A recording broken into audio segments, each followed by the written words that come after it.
What it do, what it is, it's your girl. I'm not gonna do all the AKAs, but it's your girl Franchise, all that good stuff. Episode 2.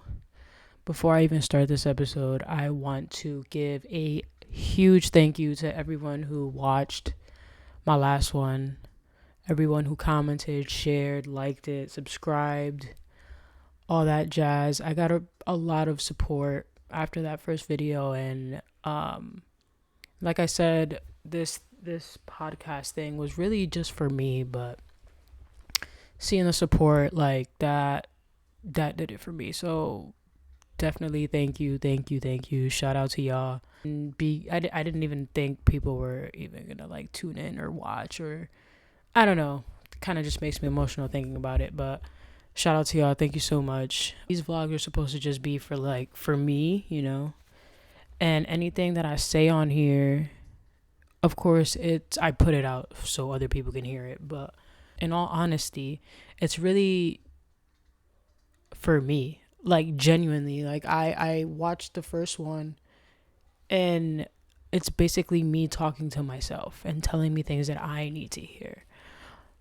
So if you resonated with it, if you found yourself in me, I am truly honored. So definitely thank you for the support. This episode, I'm gonna talk about something that's been uh affecting me lately a lot.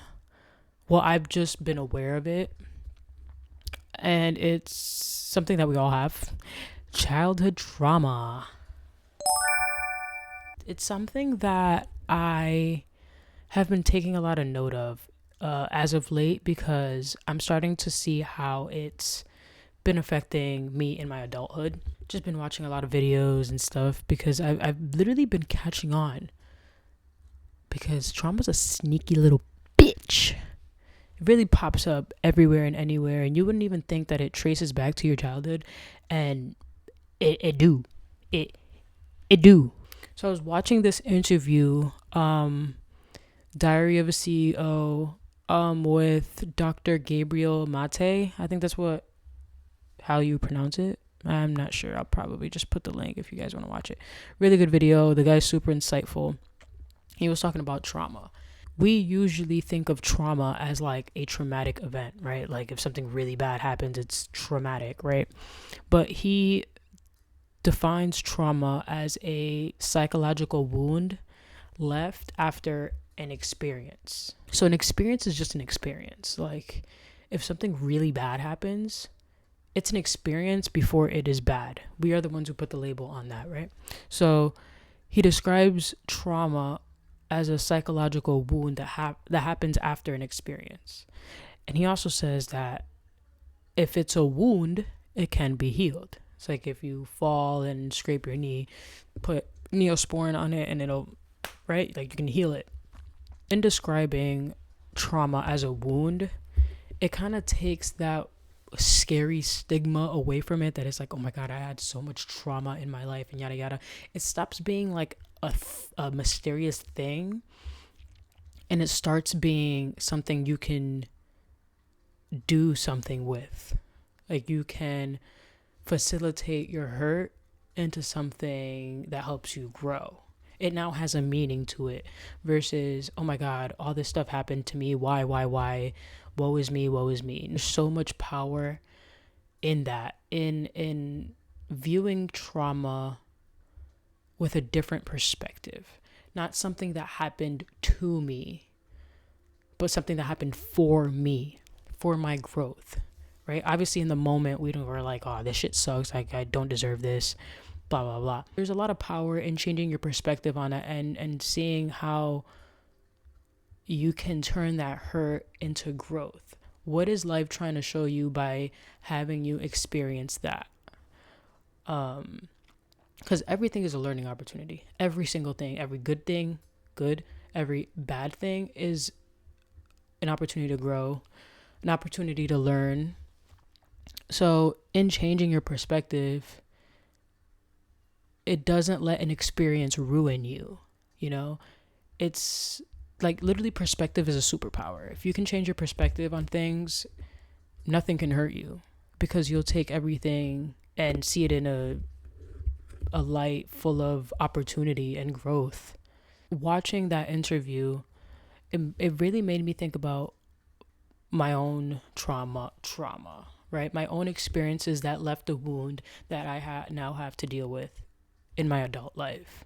And it's really important to heal that kind of stuff, because like I said, it comes up in your adult life. Like it always does. It always does.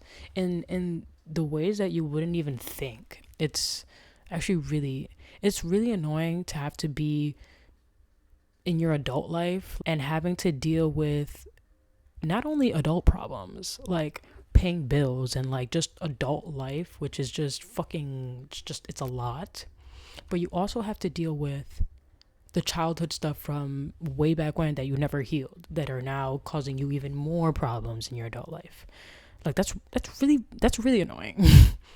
I can deal with just having adult problems. That's fine. But then to add childhood stuff on top of that,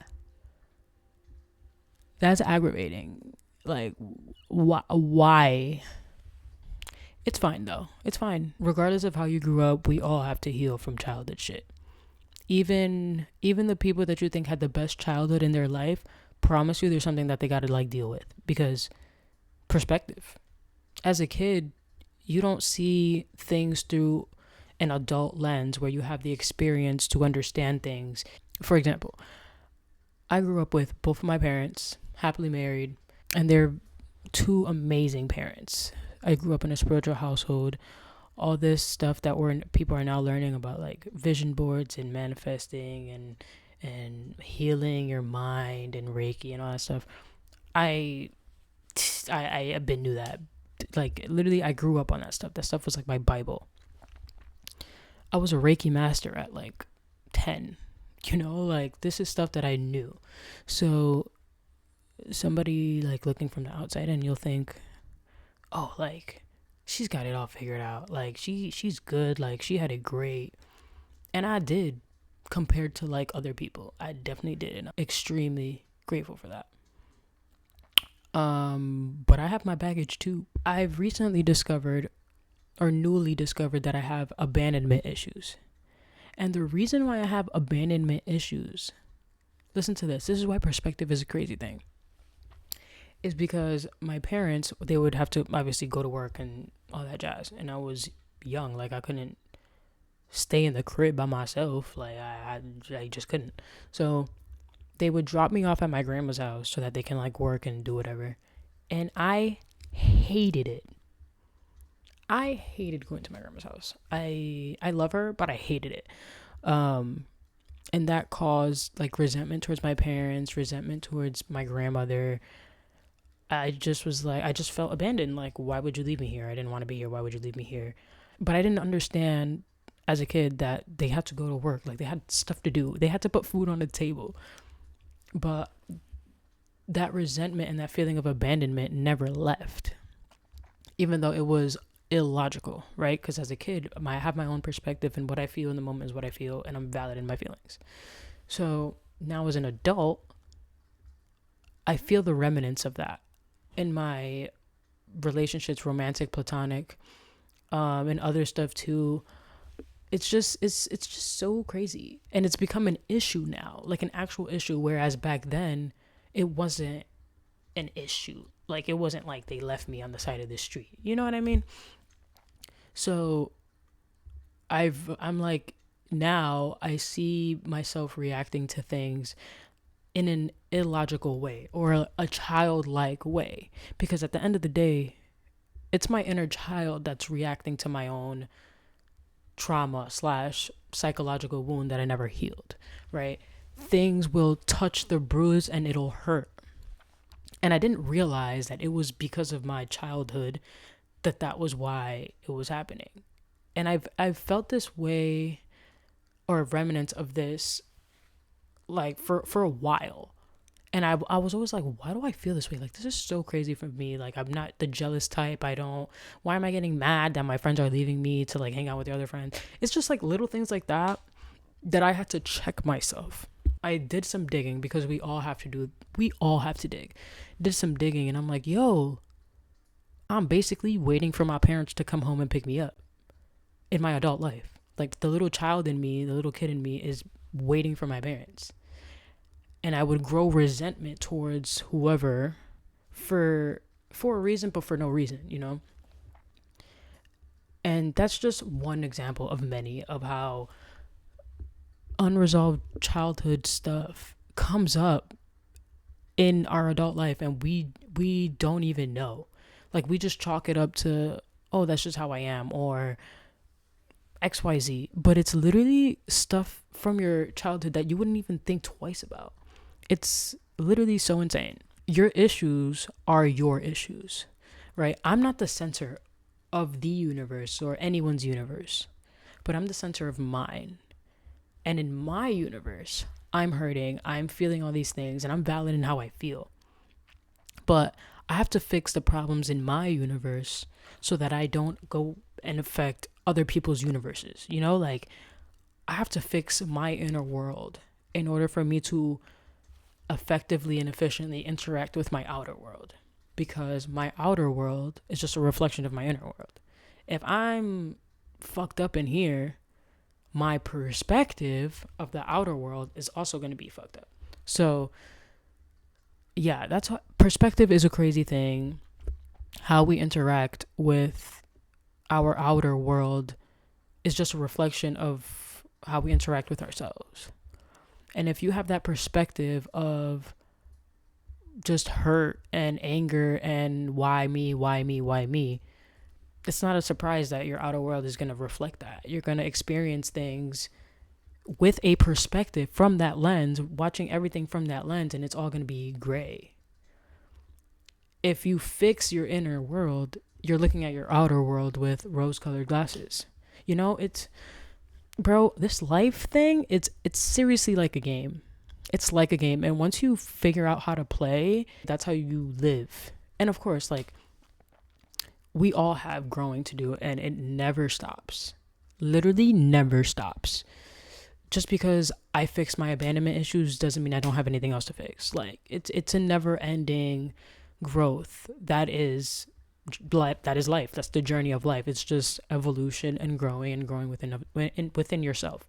It's just really important to fix all that stuff, because you not only are you doing yourself a disservice, but you are also interacting with other people and making an impact in other people's lives. And that's not to say that everything happens for a reason. Every single thing happens for a reason. And let's say, take me 10 years ago, 5 years ago. I've grown from 10 years ago, 5 years ago to now, right? But back then, I probably was less self-aware, or had unresolved issues that I've now resolved. And the people that I've interacted with back then, I probably hurt without knowing. Not to be justified or whatever, but like I said, everything happens for a reason. And we interact with people at certain points of their life, in our life, that also serves them. So me hurting someone back then also facilitates their growth. It's all a game. Like, we're so intertwined within each other and the human race as a whole, that our hurt also facilitates other people's growth, and vice versa. Let's say if you weren't cheated on 10 years ago, you might have not have found the self-confidence and the self-esteem and your will to be a better person. Everything happens for a reason. Even in your hurt, like I said, there's opportunities to grow everywhere and everything. So we are constantly just growing, and we take what we learned and we use that to navigate through life. So what I learned 5 years ago, 2 years ago, a year ago, the true meaning of growth is if you take what you've learned and now you apply it to your current life, so you don't make the same mistakes. So you don't handle things the same way you did X years ago. you're growing, you're evolving. So there's always purpose in hurt. There's always purpose in, there's always room to grow. There's always an opportunity to grow. That being said, it's very difficult to become aware of the issues that you need to resolve if, one, you aren't self-aware, and two, if you aren't triggered. You are only as healed as you are triggered. I'm going to say it one more time. You are only as healed as you are triggered. You can do all this work. You can read all the books. You can listen to all the podcasts. You can listen to this one 45 times. You can listen to Buddhist monks talk, and you can do everything. You can do all the meditations. You can do everything. But if there's no one there to test the work that you've done, you might as well have not done it. You can read every cookbook, watch all the tutorials, learn about like specific flavor pairings, all this stuff. But if you've never actually been in the kitchen and cooked a meal, you don't really know what you've learned. So you have to put your progress in a position to be challenged in order to navigate situations where you can use your newfound knowledge, you know? If I'm just sitting here reading all my books and I'm like, oh, I'm so healed. The next time somebody comes up and touches my bruise, it's gonna fucking hurt, because I don't know how to now apply what I've learned to real life situations. Here's another fun tip about me. I've been single since 2015, 2016.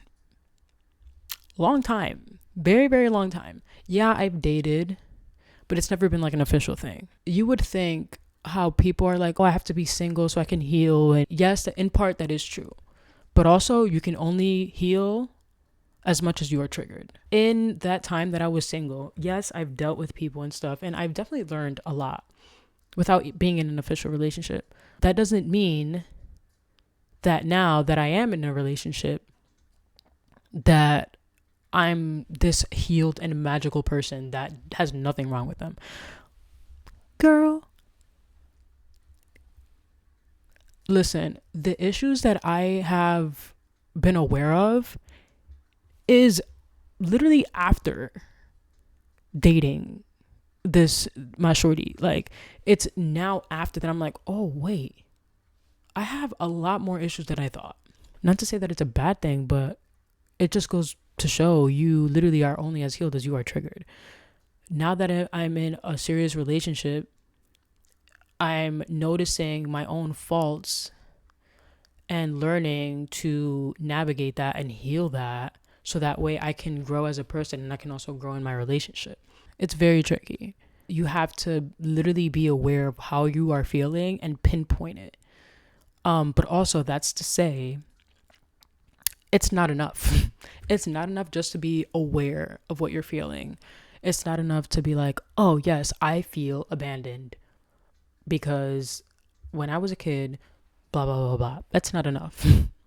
Sorry, it's not. I thought it was enough. I thought that if I figured out why I was feeling the way I felt and what I felt, that it'd be a cure-all. That I'd be like, oh, well, I identified it, now it just goes away. Ooh, girl. And nope. That's literally just the first part. It's what you do with that. It's what you do after it. Like, now what? How do I fix it? How do I identify triggers? How do I navigate triggers? You have to work through it now. Good, you've identified it, but now you have to learn how to deal with it, identify it when it happens, and take a different step instead of what you're accustomed to. All in all, it's really important to do the work. Like, it's so important, not only for yourself, but for everybody around you. Honestly, at the end of the day, we are all interacting with our inner child. The moment I get triggered and I lash out is when little French comes out. That's little French lashing out. That's not me. That's not adult me. That's not rational, experienced me. And same thing, vice versa. If someone's lashing out on me, or if we're in a really heated argument or something, a discussion, it's their inner child shouting because they're triggered, they're wounded. So it's really important to do the work. Honestly, if you don't do the work, It's literally like you're living life on autopilot and not giving your not giving yourself a chance to grow. I hate when people chalk it up to, oh, that's just how I am. That's just how I am. Sounds like a really immature and lazy excuse for you not to grow. Why wouldn't you want to be better than what you are? Who do you think you are, first of all? Who do you think you are? Hurt people hurt people. Everybody you interact with, we're all just mirrors of each other.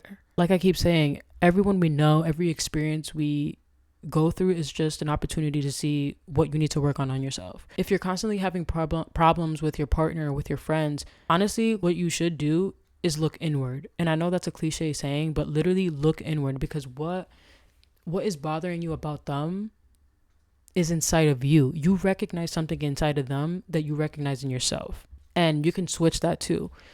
Something that you love in somebody else is because you recognize it in yourself. You recognize the potential of it in yourself, which is why you see it in somebody else, why you're capable of seeing it in somebody else. Given that we are all mirrors of each other, it's more opportunity to grow, more opportunity to learn. We have the tendency of looking at other people as separate from ourselves, and we're all the same thing. We all come from the same thing. I think of it as the ocean. You can take a cup, put it in the ocean, and now you have a cup and the ocean, and then you put it back, and now it's just ocean. That's how I think of us. We are the separate cup, but we're no different than the ocean. We're all the same thing. In interacting with other people and other things, other living things, we're essentially interacting with ourselves. You can learn so much about yourself based on how you interact with other people and what they cause inside of you. What are you feeling interacting with other people? That says what you need to work on, or what you should pat yourself on the back for, or whatever it may be. But also, you not doing the work, everyone's going to feel the brunt of it. If you're not doing the work, you're going to be angry, bitter, and all the things. And you're going to be like, oh, well, that's just how I am. Take it or leave it. So the work never ends. We're forever growing. And even if we get through one thing, there's always going to be something else. We're consistently experiencing things through our own perspective. And perspective is so trippy because you can experience something that somebody else would not deem it as quote unquote bad or traumatic. And through your perspective, you can take something completely different. So we are constantly growing, experiencing things, and learning that this shit is forever. We are forever growing. It doesn't end. It doesn't stop. Even when you're on your deathbed, I'm sure there's going to be things that you still have to fix. You know, it's literally life. And it can, as I'm saying it right now, sounds overwhelming. And I'm like, oh, fuck, like this shit never ends. It's always going to be something. But it's almost exciting because you're 1% better every day. If you take the chance, if you take the opportunity to grow, you're going to be 1% better every single day. And you're going to get to a point where every opportunity to grow, you're going to take it because, oh shit, this is going to make me better. It's going to make you better. It's going to make the way you interact with people better. It's going to make other people better because, like I said, you're just a mirror of everybody else. If you're getting better, the way you interact with other people are going to get better. And the energy you give is the energy you get. So essentially, we're all just interacting with ourselves, you know? So yeah, that is my rant. That is my little drop in the ocean for you. Yeah, I've really been enjoying doing these because I can listen to myself talk, and like I said, if it helps somebody, it helps somebody. If people can relate, like that's more than what I bargained for. Yeah, so always do your best and always strive to be the best person you can be, because what's the point if not? You know, just do the work. Do the work. Stay blessed. Stay curious. Stay fly. Bye-bye. Oh, yeah, big bars.